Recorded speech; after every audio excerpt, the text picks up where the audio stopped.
Hello, everybody. It's Russ from GrassChat here, and welcome to an actual GrassChat.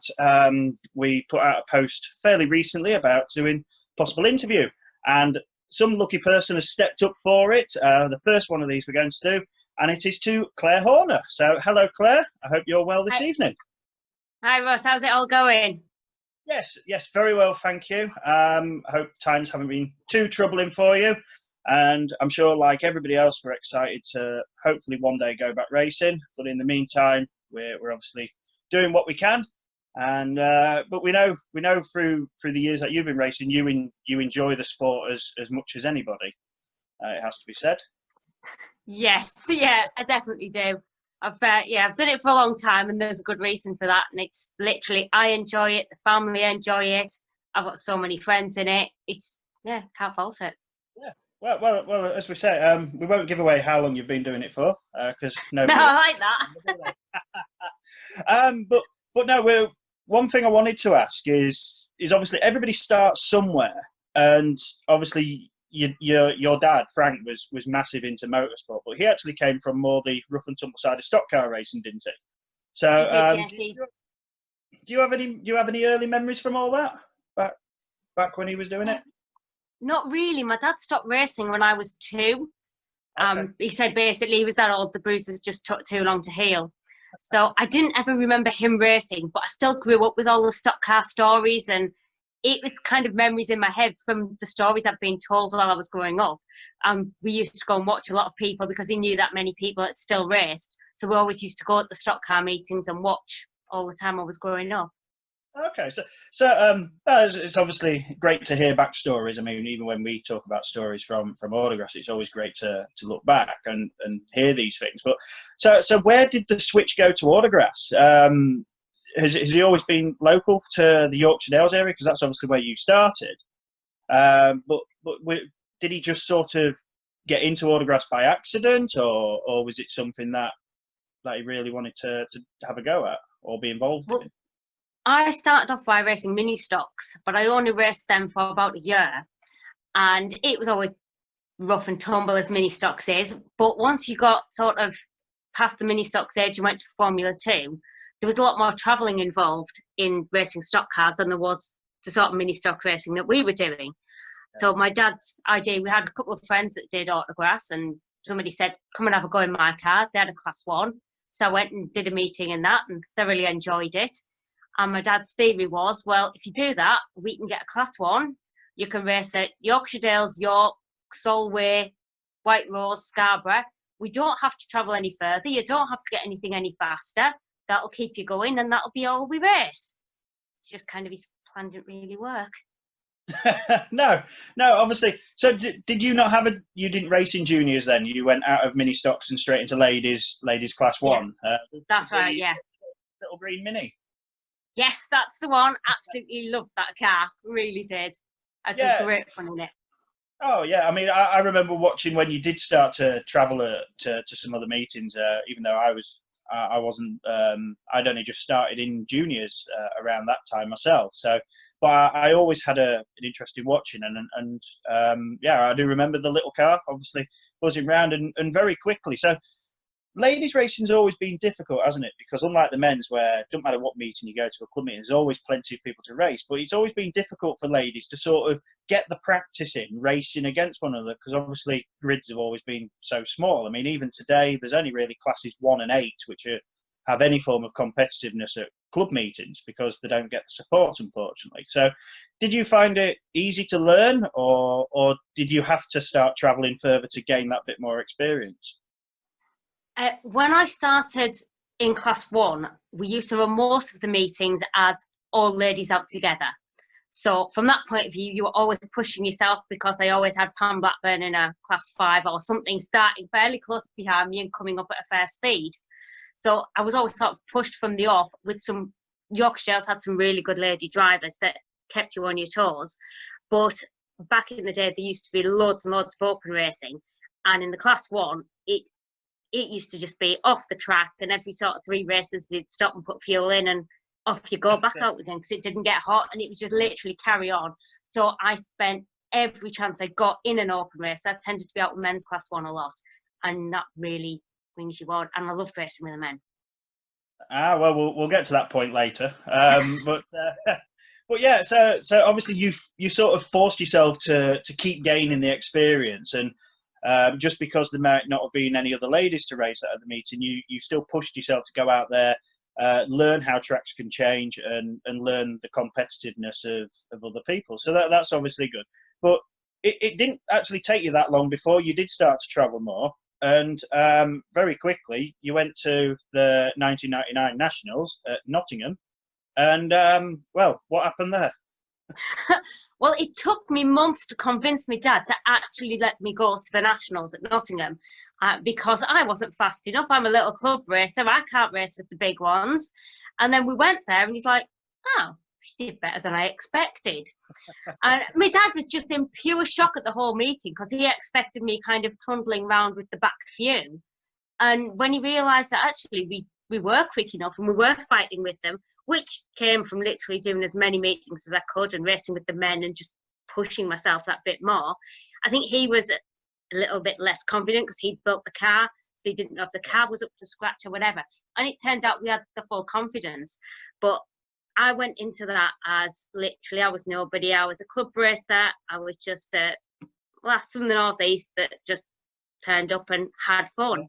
And at the time, Geoffrey Parish was doing Autographs Review. I read a write-up and he used to say who he thought was in the top, similar to what you do now, but it was in the magazine. And he tipped me as one of the favourites with Julie Jones. And she was like a massive name in it. And I was absolutely buzzing just to have got a mention in it. Yeah. And it came from nowhere, but it was just such a mad thing. But it was even before my mum started going racing. She just kept getting random phone calls from people going, she's made it to the final. And yeah, it was such a shock to absolutely everyone.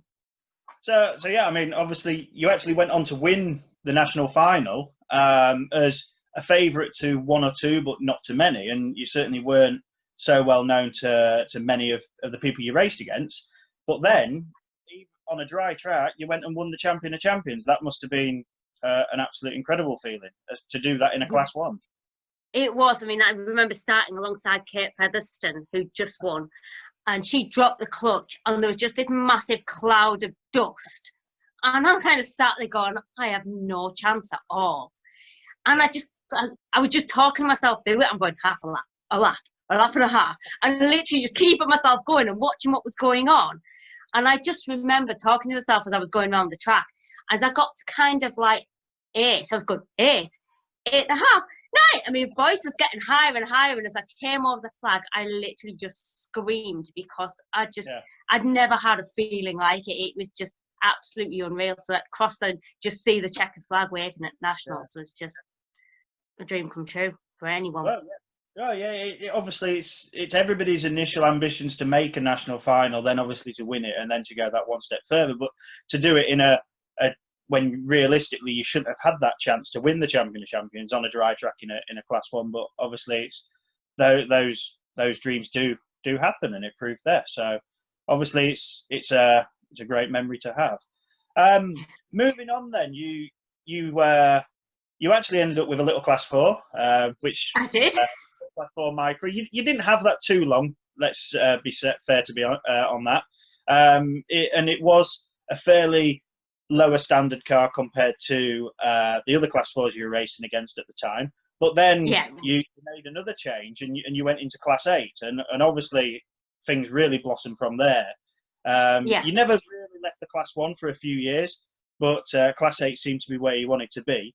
But what did you think the difference was then, jumping from a very low, modest front-wheel drive car to something like a Class 8, which obviously it's a completely different thing? Yeah, it was absolute chalk and cheese. I mean, the reason we went for 8 is the standard of competition was absolutely mega in it, and it didn't matter where you went to, there was loads and loads of quick 8s all of the time. But my dad didn't like panel work. He was a stock car. He'd always been in stock cars, so he didn't do bodywork. And as he got older, he got more bruises. So the getting out of bodywork was always a good thing for him. And we didn't know anything about bike engines, but it was a massive learning curve. But they were just so much fun. I always said I'd never race a special because they scared me. They just kind of, when you saw them in your rear view mirror, there was wheels going everywhere. But just the feeling getting in one and putting your foot down, it sat you back in the seat and you're like, wow, this is awesome. Yeah. And I raced for 1 and 8 for quite a while, but then trying to get your head round changing from front engine, front wheel drive to rear engine, rear wheel drive and be competitive at it. I struggled. So I was okay in the 8, but never really there until I stopped racing the 1 and had a season purely in 8 just to concentrate on it. And I got my head around it and we were sorted. Yeah. So I mean, again though, you started fairly steady with that learning curve in the 8s. I think you had a couple of different cars throughout the times, and you gradually got closer and closer to the pace. And then after some competitive showings in an old car, you actually rocked up, I believe, to the 2004 Nationals with a brand new car which had never turned a wheel properly anyway. Which was the very first ARD chassis. So then you jumped in that car for the first heat at the Nationals, really untested. What was that like then? Because you ended up, from what I heard, I never went, but I heard from reports that you was just on it from the word go, and the car was pretty untouchable. So that must have been another feeling in itself. It was. I mean, Rossi could always build cars, and he'd been a massive help to me all the time I've been learning to drive an 8 and just giving me pointers right there. We'd just been spot on all the time. So when he said he would build this car, and we were going to have it earlier in the year, and it kind of didn't happen, and we ended up picking it up on the way down to Nationals, and we finished the car on the Friday at Nationals, and it was very, very lastminute.com. And I said, and Ant wasn't even there, and I said to him, what's it going to do? He said, well, it's short, so it'll be twitchy, and it's light, so it might wheelie, but it'll be all right. It'll be fast. And that was literally it. And after that, it got set up via text messages, and I texted him and told him what it had done, and he said, right, alter this and alter this. And we tweaked it, but I hadn't actually really raced in it since March of that year because I sold mine to build the new one. Yeah. So getting into the 8, learning the car and being on it. But it was just so nice to drive, so quick, so easy. It was an awesome car. Yeah, well, you obviously kept it for a few years, and it brought you many successes, which we're actually going to look at now. And obviously, we can't deny it. As of last year's Nationals, it made you the most successful racer in Autograss history. 14 Nationals and 5 champions. 13, is it? I could have sworn it was 4. 13. We'll have a look back. We'll have a look. And 5 Champion of Champions, which is also a record. And that now makes it classes 1, 4, 5, 7, 8, and 10. So there's not many to go. And I know when I spoke to you before, you said your ambition was to win them all. So when's the Uno having a Class 6 engine put in it? Never say never. It has been discussed on more than one occasion. Obviously, Nick used to have a 6. He loved the 6. His dad's always looking for... He loves building engines. He loves tinkering and everything. So, never say never. Okay, so... well, I think Jamie's still got some unfinished business in Class 4 himself. I'm sure he'd like to achieve in the car, but... Jamie's having some time out, so I think the 4's going to re-emerge with Nick driving it for... it's going to be for this year, but probably for next year. And I think he'll get his hand back into it. He's going to trial some things on the 4, and then we'll see. Watch this space. Yeah, we'll wait and see. Obviously, it's always the cars which Nick's built, the Fiats. They've always been one of my favourites anyway. So wherever that goes, we do look forward to seeing it. But not just national success. There has been success in virtually every type of meeting available. You contested it all. And you've been successful in it all. I don't know if you was aware, but I worked out 11 fastest lady on grass titles. No, I didn't know that. I haven't managed to look up Baz titles, but I'm sure there's a few. And also, you've been successful. You've won North of England. You've won Maps, and also you took part in the early go into the UK Championships, which you also won. You and Nikki took part. obviously that was a big different thing coming into the sport compared to the Baz, which had been going on for so long. But we was one of those as well who tried the UK in that first season. What did you think to it as trying something different and a different format and a different way meetings were run? But yeah, what was your experience of the UK? I found the UK really good. I like the way they did the points. It mixed it up a bit. So it made a lot of the racing a lot closer. Yeah. And the theory itself, the idea of it was brilliant. And the fact it now splits it, so you've got more equal numbers doing UK and Bass, is also a massive help, because it means neither meeting's too big. So you get more laps in the Bass. Yeah. Well, it made it a more comfortable situation all around, where, I mean, we was getting to the points of the Baz, no disrespect to the Baz, but they were getting too big. You was getting 3-lap races. Yeah, we stopped doing the Bass for that reason. It just wasn't enough racing. Racing was starting at 9 o'clock in the morning and finishing close to 9 o'clock at night. And obviously, ladies racing, you pretty much knew in Class A that you might as well do one heat and cover the car up for the next day. Yeah. And that's no disrespect to the Baz itself or any of the meetings, but that was just the natural thing. There was just, it wasn't getting overcrowded. Yeah. But obviously, you went after you enjoyed your time in the UK. You felt like there was more business to have back at the Baz, because you did have a couple of quiet years, to be fair, and but then obviously you've come back. But 2019 must have been well, it was a year like no other, because not only did you win the nationals in classes 4 and 8, but then you did exactly the same in the Baz as well, winning both times. So it was awesome. It was. Yeah, I was well happy last year. Everything was great. Yeah, I mean, we see that throughout your racing as well. We're actually going to skip a couple of points and go on to this, but I have noticed that it doesn't matter what meeting you race at, you do seem to enjoy it for what it is still. And there doesn't always seem to be a frustration if you finish 4th or 5th, but you still seem to be smiling as long as you've had a good race. But obviously, it does mean a lot to you when you do win as well. Yeah, I mean, every race is good, and you have good races, you have bad races. Some of the best races I've had, I've finished 2nd or 3rd, but I've had such a good race, really good battle. It's been really close, and that's the sort of thing that keeps you going. It's great to get out in front and have it easy and have a win, but and especially in Ladies 8, you don't get a lot of that. There's a lot of top cars, there are a lot of fast cars, so you've got people to race all the time. And I love the battles, I love the closeness of it all. It's just really good fun. I mean, that's why I've raced the F600 and stock hatch and stuff like that, because it's all really close racing, and it just gives you a bit of fun. Yeah, well, I always remember. I think there is a photo of it somewhere. It was when Scunny hosted the Ladies and Juniors Nationals, and you won in Class 7. And I always remember at the trophy presentation, there was my dad there, and he did it with everybody, I think, but he gave you a massive hug as well and said, "Well done." Yeah, he picked me up and spun me round. He was buzzing. It was great. Yeah, he did. But yeah, like I say, you do enjoy your racing, and this is why as well. And I spoke to you last year about this, but you've spent a lot of time as well racing in stock hatches and F600s, and not everybody does that. Some people do diss the classes because they're different to the regular classes we have. But you seem to enjoy racing them, and you've raced in the stock hatches for a few years, and then more later you raced it in the F600s. So what do you think to those? Again, because I think them two classes in particular, everything is so close because of the way the cars are built, the rules in them, just the kind of feeling within the classes.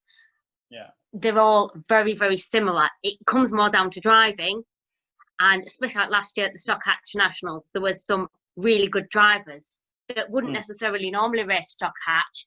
Some good drivers that normally race them, but others that had jumped in stock hatches that you knew were going to be quick.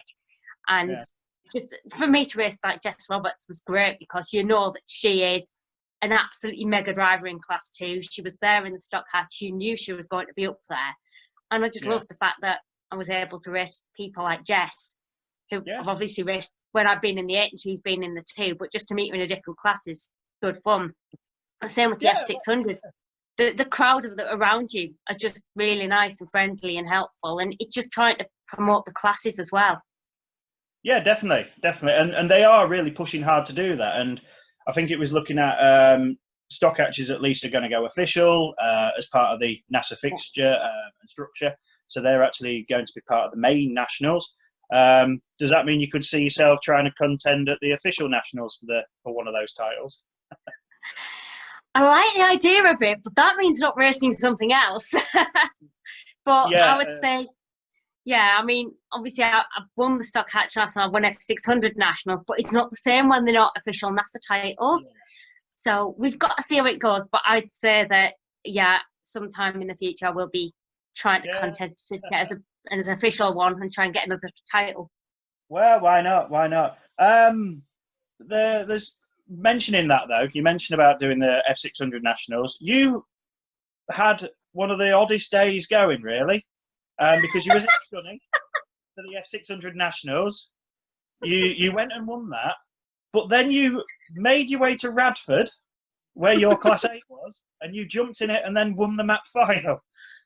And didn't you yes. win the champs as well, or am I wrong? I did, yes. Yeah. So I actually made the second heat. Get there in time. Well, we took the car to Radford on the Friday night and got it scrutinised and signed on and everything. We then went to Scunthorpe on the Saturday morning, scrutiny of the F600, signed on, did all of the races, and because of the way Scunny got through everything at the meeting and the way map was the usual map, we kept in touch with the people that were keeping their eye on the car and everything at map and how were they doing, what was on track. And as we left Scunthorpe, they were on men's 8, or just calling men's 8 up. Luckily, they had a few reruns, and luckily there was a few more races to go in between that had reruns and that kind of thing. And as we pulled into the field at Radford, they called ladies 8s up to the line. So I still had my overalls and everything on from Scunny. I grabbed my helmet, I ran to the car, I got in and got belted up. By the time I got there, Nick had parked the car, he pushed the car back, we drove straight up to the start line, literally warming up all the time. I didn't see the track, I didn't see where the cones were, where they'd watered, I didn't see anything at all. I drove straight up, straight on the start line, and they set the bungee off. And about 3 laps in, I kind of had to give my head a shake because I wasn't even on the right track. I was just in the middle of nowhere. And I think our time limit's run out on the recording. Well, I thought, like it said, your meeting no longer has a time limit, and it still says recording on my screen, so I'm not sure. It says it on mine, but I think we might be trying to sort that. But well, we'll keep talking. We're nearly finished as well. We'll just ask. So obviously you've done all these meetings, but which meeting still stands as a favourite to you, or do you just enjoy each one as it comes? I enjoy each one as it comes. The different meetings I enjoy for different reasons. I always look forward to MAP. Love Fastest Man. That's why I've supported it for so many years. Yorkshire Dales, just to enjoy racing up there. So we always do the Yorkshire Dales Open. But you've got to do nationals. Wherever it is, it's just one of those. So, but yeah, I just love everyone, and everyone I go to, there's competition, there's everything there that just makes you want to go. Great. So just to finish off then, you mentioned about that you enjoyed racing against the men. Would that happen one day, or do you need to tick off all the ladies' classes first? I want to tick off the ladies' classes first. My dad doesn't really want me to race men's yet, so as long as he says stay with ladies, try and win some titles, then I'm going to support what he said. He's always supported me, and I'm going to stay ladies. But I absolutely love racing the men. I get a real buzz. I drive different when I race the men. It's great fun. I've raced them at a few different tracks and raced with some of the real top men, and it's just a totally different feeling racing with them. So yeah, again, it's something I do want to do at some point. Well, we never know. One day then we'll see how it goes. Well, yeah, thank you very much for sharing, obviously, quite a bit with us. I hope it's not been too nerve-wracking for you. Not as nervous as on the start line for a nationals. But no, But no, Clare Horner, thank you very much for being the first interviewee on GrassChat's GrassChat. I thank you very much. Thank you, everybody who's going to watch this. It's going to go, well, I don't know why we're saying it, but because it's not filmed live, but we're going to put it on anyway for you all to see. But yeah, thank you very much, Russ, and thank you, Claire. And we'll see everybody. Thanks for your time. No problem. Thank you. Bye.